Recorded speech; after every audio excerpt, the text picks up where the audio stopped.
Welcome to Living the Smarter Science of Slim, where we provide a scientifically proven lifestyle for long-term health and fat loss by eating more and exercising less, but smarter. Eat smarter, exercise smarter, live better. I am so ready for that. Hey everyone, Jonathan Bailor back with another bonus Smarter Science of Slim podcast. Today's show is going to be a lively and awesome one because we have joining us none other than the CEO and co-founder of one of my favorite fitness websites, which is fitbottomgirls.com. She is also the CEO and co-founder of the related websites, fitbottommamas.com and fitbottomeats.com. And if that wasn't enough, she's actually coming out with a book right around the same time my next book is coming out, which is January of 2014, which is called The Fit Bottom Girls Anti-Diet. Hopefully with all of that, you can understand why Jennipher Walters is on our show. Jennipher, welcome. Thank you for having me. I'm so excited, Jonathan. Well, Jennipher, it's a pleasure to have you on the show. I appreciate not only your work, but the support you've shown for the Smarter Science of Slim. And I feel like we may have been separated at birth because I'm reading here on your website that you want women to realize that an active lifestyle and good health aren't about counting calories or the number on the scale, but rather being active, eating healthfully, and having a positive attitude and outlook. Amen, sister. Amen, for sure. That is what I'm super passionate about. And is that what, so you launched fitbottomgirls.com, which is it fair to say that is your marquee website? Yes, that's our main website for sure. So fitbottomgirls.com, you launched that in May of 2008. So you've been around for an eternity in internet time. Yeah, 5 years. What led you to do? I mean, it's a crowded space. What led you to start Fit Bottom Girls? Yeah, I will say 5 years ago, it wasn't nearly as crowded, which was nice at the time. I feel like we kind of just got in right before things got really crazy. But, I'm a certified personal trainer and group exercise and all those, all kinds of alphabet soup in the fitness world. But I started teaching classes and having clients, personal training clients when I was in college, and I got really wrapped into this idea that if I was a fitness professional, I needed to look a certain way. And so I put a lot of pressure on myself to, be a certain size, and I over-exercised, and I restricted my diet, and then I ended up yo-yo dieting because I was so obsessive about counting calories and everything. So here I was as a fitness professional, in my low 20s, telling everybody to do pretty much the opposite of what I was actually doing. And I was fairly unhappy with what I looked like, and I didn't have a lot of self-confidence because I was putting all of my self-confidence in this number on this scale. And I thought in a lot of ways, oh my gosh, if I just reach this magical ideal weight number, I'm going to be happy, I'm going to feel great. In the meantime, me not being able to get down there, or being able to, eat actually healthy foods in a regular way. I didn't have any self-confidence, and I was always kind of putting off my happiness until this magical weight happened. Mm-hmm. And it was, I feel like a lot of women do that, whether or not they're a fitness professional clearly or not, we kind of think that if we weigh a certain amount, then our lives are going to be perfect. And that's not secretly the case. Oh my gosh. And so we spend all this time torturing ourselves and putting all of our self-worth into a number on the scale. And so before I got married, this went on for years, over-exercising, under-eating, all that kind of stuff, and feeling like I had no self-control and no willpower because I was under-eating so much. And I know you know about this because you're all about, the science of food and calories and such, that I would restrict myself so much that then my hunger cues were completely off. And I thought it was a reflection that I didn't have any willpower or control when really I was just eating in a really poor way. And so before I got married in 2007, I thought to myself, oh my gosh, this is going to be so terrible for me because I'm going to walk down the aisle and the only thing I'm going to be able to think about is, what do I look like? What do I weigh? What size is my dress? Does everyone notice that I have arm fat? That. I was so obsessive about it. And so I decided, right after I got engaged, I was like, that's not how my wedding day is going to be. I'm not going to be thinking about that. I'm going to be thinking about the love of my life and getting married and what that means and all my friends and family being around me. So I met with a registered dietitian who was into intuitive eating, and she said something to me that was pretty life-changing. and I think, obviously this is for messages for women, but I think it also kind of applies to guys in a lot of ways. But she said, wow, can you imagine what all the women in the world would have done and would have accomplished if they weren't obsessed with how many calories they ate, how many calories they burned at the gym? And that, like, for me, was my personal aha moment where I was like, oh my gosh, I've been such a, I don't know if we can, curse on your show. Yeah, don't curse. Use your own. Okay. Like, I've been such an asshole. You know what I mean? Like, I've been spending all this time, like, obsessed about what I look like when there are clearly larger issues and things to do in the world. And so for me, that was my personal moment where I was like, okay. And so I started kind of doing a lot of more intuitive eating, more no like restrictions on eating, and that really just changed my life. I stopped over exercising. I started getting in touch like with what really made me happy, and I really started to build my self-confidence, and it completely changed my life. Like, it totally changed my life. And I became super passionate about the message. And after I got married in 2007, then we started Fit Bottom Girls in 2008, and it was in the beginning of like 2008 where I was in a job and I wanted to do more and I wanted to make a difference and I didn't want to work in a cubicle. And I was like, you know what? I want to get this message out to women across the world. How can I do that? They're not getting this message in the mainstream media, that they are more than the number on the scale, that there's more to life than what you weigh.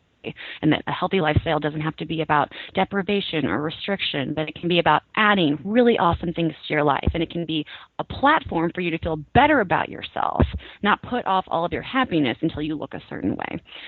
So I didn't convince her. I mentioned this to my best friend or my really good friend at the time that I was working with. I was like, hey, I think I want to start a blog or a website. I want to get this message out. And she was like, oh yeah, I kind of want to do something with more, meaning and value too. And so I got her to be like 100% game on ready for it.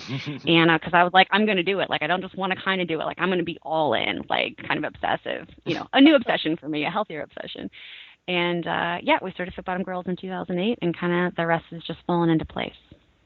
So much glorious sentiment in what you just said, Jen. I think the health and like you mentioned in your epiphany moment, which is such a wonderful story, where this idea that we are here for such grander purposes and are capable of so much more than being locked in this calorie counting cell and chained to our scale. It's a very suppressive and shrinking mindset. And what you talked about, where health is about building, like what can you build, what can you create, what can you bring to life? And when you think in those terms, starving oneself and just like beating calories out of your body starts to look almost silly, doesn't it?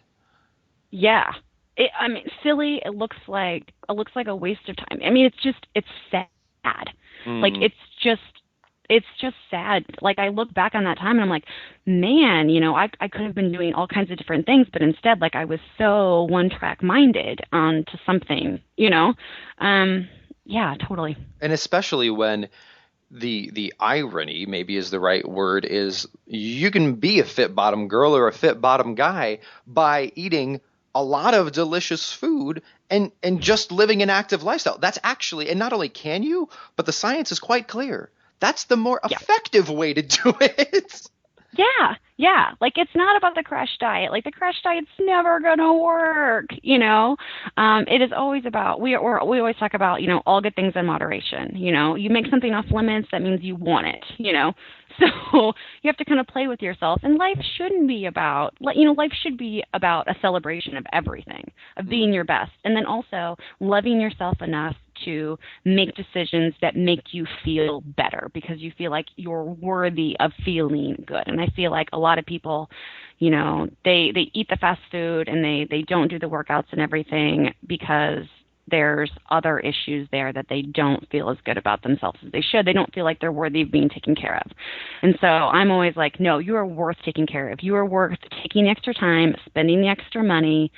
You're worth the effort. And that doesn't mean you have to do workouts and eat foods that you don't like. Clearly start by eating healthy foods that you enjoy. If you don't like kale, don't eat kale, Mm-hmm. But hey, strawberries are pretty delicious. Most of us can agree. Like, try that, And same thing with workouts. Don't, beat yourself up in the gym unless you like to do that. Some of us do like to do that, But, if you like to go for a walk, then go for a walk, and then be proud of yourself that you're doing something good for yourself.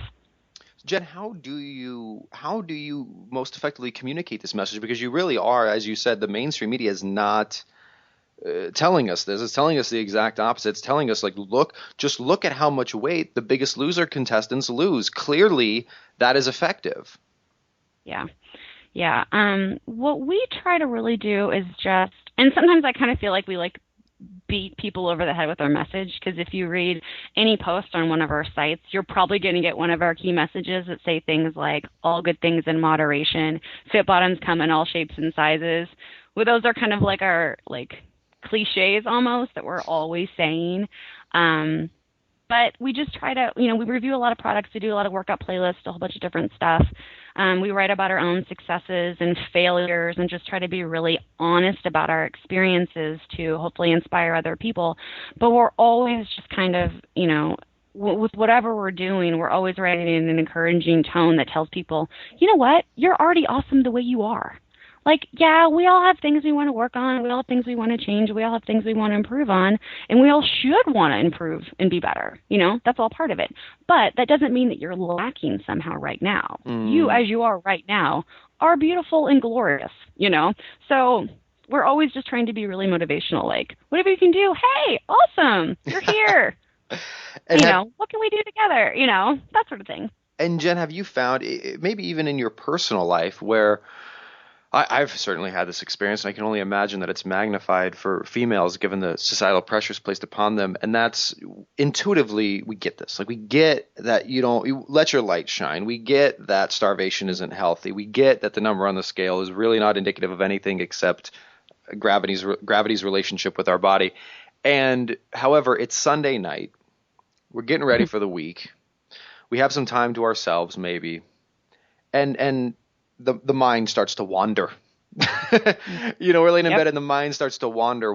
How do you beat down those more emotionally driven? Because we get the science, we get it logically, but from an emotional perspective, it's a bit more challenging. How do we combat that? Yeah, a lot of the women that I work with definitely have, we get, and I know you already know this, but the, your thoughts are almost like grooves, and you get in a groove and you start having a thought and you kind of repeat to have that thought. So maybe your head speak, is a lot more trash talk than self-love. And that's what you've just been doing. You know what I mean? You've been doing that for years and years, and maybe you haven't even been conscious of it. And so I always try to, the girls that we work with, I'm always just just start being aware of what thoughts you are having. And then don't be afraid to just be like, hey, that's not very nice. You can't talk to me that way. I'm not going to have that thought. And then a really easy switch that I always do is if you ever start having, the trash talk in your head is to always, and you can't seem to break it. And sometimes, because it is in that groove, is to always just switch your thinking. So you're thinking about things you're grateful for. So say you don't like the size of your thighs, or, you wish you could do a heavier deadlift or whatever, and for some reason you're beating yourself up about it. Take a few minutes out and either mentally or get a piece of paper and just write down the things that you're grateful for in your life, that your body can do, that your mind can do, the roof above you, the access to food that you have, even if you have trouble eating, the ability that you have so many choices, that this is even a problem when so many people are starving, and think about, so you always flip the negative in a positive way. So you think your legs are too big or something. Well, they can probably do lots of really awesome things that other people's legs can't do, So always just focusing, trying to focus more on the positive is always better. And then the more you can do that, the more you can kind of get your thoughts into a more positive groove. And so you can kind of set yourself up for success for the long term, because, thoughts have a tendency to turn into emotions, which turn into how we make behaviors, which behaviors turn into patterns and beliefs and core beliefs about ourselves. So I would like to take it directly back to the original thoughts.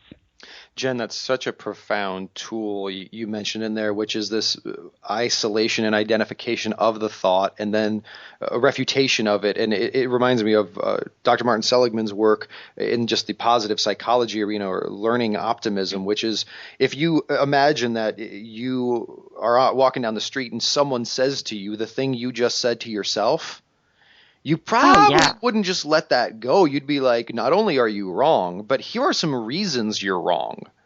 And let's like literally do the same thing with yourself. If you have to, write down the thing you just thought. Now imagine that this person at work you don't like said that to you. What would you say in response to them? And literally go through that exercise. Yes.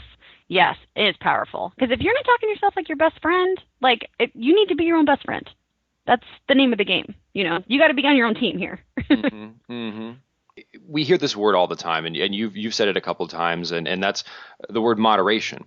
One thing that I am curious to get your take on is so, for example, we don't say smoke in moderation, but we actually used to. Believe it or not, my father was in the Vietnam War, and he mentioned that when they had their MREs or their meals that they had out in the field, each breakfast, lunch, and dinner came with 2 cigarettes, because at that time, given the way the government and big business were involved in the tobacco industry, cigarettes were part of a balanced meal, and smoking 2 cigarettes was moderate, and it was in moderation. So obviously that's not something we would consider moderate or in moderation. Nowadays, we would say the recommendation on smoking is to not smoke at all. What is your thought on the difference between everything in moderation and we actually don't think everything in moderation? For example, we don't think you should smoke in moderation. What are your thoughts? Yeah. Wow, I just learned something new. That was really cool. I was like, ooh, neat. I think, well, for people who have a past with yo-yo dieting and restrictive eating, like myself, like I have had, and all good things in moderation is key when it comes to food, because an all or nothing approach is like setting yourself up for failure. I will say, though, that once you kind of are used to, everything in moderation, maybe that's an 80-20 way of eating where you're 80% healthy, really healthy most of the time, 20%, kind of like extra stuff that you're craving. I think it's once you can kind of like maybe graduate from that you no longer have that all or nothing approach where you feel like, oh my gosh, like I'll never have another like snickerdoodle again. So I clearly have to eat this entire pan of snickerdoodles right now because I'm going to make up for the next 4 months that I'm not going to have snickerdoodles or something, which sounds insane when you say it, but like that's what we all have done. I think that if you can kind of get through that all or nothing approach in your head where you realize like, okay, I can trust myself enough to make my own decisions. And then if I really want the snickerdoodle, like I can have the snickerdoodle. Then I think, we can begin to play with our diet, in terms of this is just what I eat every day, not in crash diet type of way. Then you can start to play with, what foods really work for you. And like I was saying earlier, like I think everyone should kind of treat their life as an experiment. And that's what I've been doing for the last few years is treating what I eat as kind of an experiment. What makes me feel good, what makes me what makes me not feel good. So if I feel really good when I have a mix of protein and healthy fats and lots of vegetables in my diet and I'm eating really clean. When I don't eat clean, when I do have the really strong craving for snickerdoodle and I have a snickerdoodle like 3 p.m. with nothing else with it, I feel pretty crappy after it. Like so much so that I'm like, that's not worth it. And I think when you get into that headspace, like once you can come, a little bit farther in like a healthy evolution and realize that's not worth it for me. What's really worth it for me is to eat in a way that makes me feel good and gives me energy. And so, there are things now that I don't eat and that maybe like I don't eat that much sugar. Mm-hmm. But could I have done that 10 years ago? Could I just cut out sugar from my diet? No. Like I would have been a head case. Well, I was a head case. I would be more of a head case. I would be binging. I would not eat it for a while and then I would binge on sugar. But now that's not the case because it's a much different headspace. It's out of more love and what I want for myself out of, oh my God, I can't have that. I want to have that, but I can't. Jen, I love how you explain that because this is an area where I have since emerging from my research and getting more into the real world and talking with people such as yourself, my thoughts had evolved. When I came out of the research, I was very much, well, put it this way, my approach to moderation was exclusively as follows. I love chocolate, love it, have no intention on giving it up at all. And however, I don't eat chocolate bars. I find ways to eat cocoa that is delicious and not deadly. So, for example, I might use stevia, or I might use xylitol, and I would just replace that, or I would use coconut or almond flour, and I would make these chocolate-based desserts, which, to be very clear, do not taste the same as if you were to make that using refined white flour and all kinds of other garbage. But it gets me about, let's say, 80% of the way there, and I can eat a lot of it. But I found that there's really two approaches to not going crazy, maybe, and there's probably a third and a fourth, but these are the two that I've come across. One is what I just described, which is you do swear off certain types of foods, but you don't swear off tastes. You never swear off a taste. You just find different foods to accomplish that taste. The other approach is that you are able to, for example, eat one snickerdoodle and it doesn't make you want 15. That's how I am. So like if I do one of the real thing, that actually makes me less satisfied. So I have to have, like, if I'm going to eat it, I have to have the option to eat a lot of it, or I can't eat it at all. But that's me. That's not everyone. And I've met a lot of people which are actually, no, if I eat just one Starburst, I'm good. Like that's what I needed. What do you think? Yeah, I think that's totally, like, and everybody's different. It's like that one size fits all approach doesn't really work. It's not one size fits all. It doesn't work. I will also say that just the pure act of being mindful when you do certain things is so key. This is one of the exercises we have in the book, and something I've done with my with the girls that I've worked with before. And it's not, there's other people to do it too. It's not like it's a super unique thing. But I love chocolate. I have easily a piece of chocolate every single day, but I will have a small piece of chocolate and I will literally take like a full 5 minutes to eat that piece of chocolate. And I'll have them, like, it is a meditative exercise where you're like smelling it and you're looking at it and you're being grateful, and you're really tasting it. And I think if you can really slow down, and savor it, and then you're more likely to be much satisfied with less, and you'll be surprised with how much less you can have and still be satisfied to meet that craving. But it's, yeah. And I think the times that I feel like where I know where if I'm really, really having like a lot of cravings, or if I'm unable to be satisfied with just a little bit for me personally, that's when I know I need to kind of look back at some of my behaviors for the last day, maybe the last couple of days. Maybe I haven't been eating enough. Maybe I have been eating too much sugar, or my meals and stuff haven't been quite as balanced with my macronutrients. Or maybe I've been really stressed, or I haven't been getting sleep, or I just have had too much going on.